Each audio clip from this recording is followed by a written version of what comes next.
Well, as it turns out, I can't find what I was looking for, so I'm going to read something completely different. Um, this is the poem song thing that you're going to hear in this was actually written by a real Canadian nursing sister during the First World War and published in one of their sort of in crowd magazines. And I found it, and I do credit it as such at the back of the book. But I make Jenny perform it during a concert party, which I'm very fond of, and I'll just sort of dive in here. Um, she's dressed in a Zouave uniform, which is something that French soldiers wore, and basically you can imagine. Anyway, I say something like what? And then Sister Gray, that's Jenny, reclined upon a stretcher, was borne on stage by two orderlies dressed as French Zouaves. Well, she is too. It was hard to believe the Algerians had begun the war attired like that, with baggy red pantaloons, crisp red jackets, and a fez, bright targets for German machine gunners, eager bellhops fetching bullets. It was harder to believe that Jenny got past the hospital matron with her costume. But that matron in turn had a matron, and the matron-in-chief, that's Margaret MacDonald, of Canada's nursing sisters, had her own ideas about just about everything, had her own ideas about what was seemly, what not. Canadian nurses could and did dance with male officers, something their British counterparts were forbidden to do.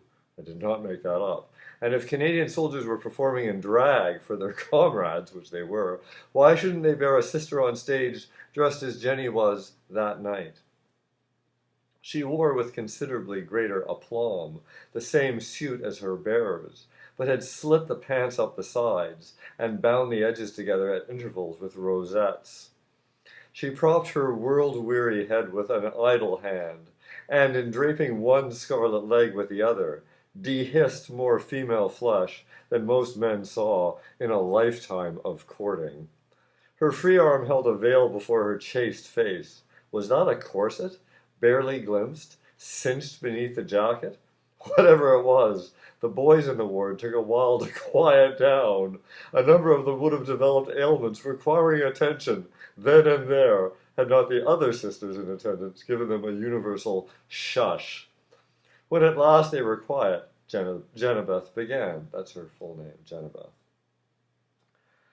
Others may sleep on a bed, but not Nursey. No, instead she must place her weary head on a stretcher. A collective "ah" arose from the audience. Of course, the interjections are mine. Do you think does Nursey care? No, she says that anywhere is good enough, so lay her on a stretcher. A collective cheer came from the audience. So they put her on a stretcher. So it won't take long to fetch her. And she's cold all right, you betcher, from her stretcher. A chorus of Nursey was heard shouted from several quarters. What is that she hears a rattling? As with sleep she is a battling, in her dreams with angels prattling on her stretcher. The angels detail is actually quite, that goes very, very far. It's Allward shaking his crib, sister, a big laugh. 'Tis the feeder against the chair. The feeder is a string that they would yank if they needed her attention. Means the patient that means sorry. 'Tis the feeder against the chair. She's sleeping on chairs, by the way, this nursing sister. Means the patient doth declare, Nursey must skip out of there, off that stretcher. Alas, how oft I'm torn from my dreams ere it is morn. Could I ever, ever scorn a stretcher? No, my stretcher, faithful, true, though forsake you, oft I do. Would that I might stay with you, oh, my stretcher. What's my choice in all creation? Why my maddest dissipation is an all-night's stertoration on my stretcher. Pardon me. Um, I won't insult that poem by breaking it down or analyzing it. Just suffice it to say there's a lot there. Jenny was the belle of the ball, as Stan later told her, but the full catalogue of her gestures and expressions cannot be told here. When she sat up, when lay down again, when her bearers put her down and began fanning her with medical charts, when they picked her up again, or how, after the fifth verse, they dumped her unceremoniously on the stage. Sorry, I'm laughing at my own stuff. Will be left to the reader's imagination. Her success surprised no one, but Stan was perhaps even more astonished to see, from the wings, the hospital matron doubled over in laughter with her charges, stamping the floor with her very polished boots. These sisters, he thought, they're all right. To say someone was all right during the First World War didn't mean they were okay. It meant that they were all right. They were accepted. They were part of they got it.